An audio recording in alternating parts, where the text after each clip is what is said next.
வெண்பருத்தி நூலெடுத்து வாய் வெடிச்ச பூவெடுத்து நான் அணிஞ்சிட தொடுத்து வச்ச நடினமான மாலை இது.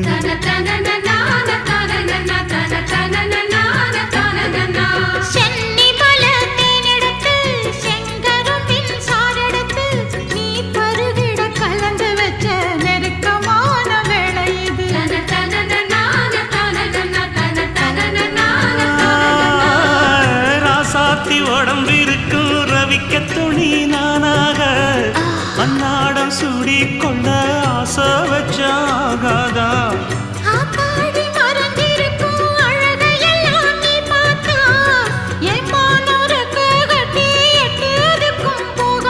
அடிச்சி சக்கரையே எட்டி நீயும் நிக்கிறியே நான் ஏங்கி ஏங்கி பார்க்கிறப்போ ராங்கி பண்ணுறியே.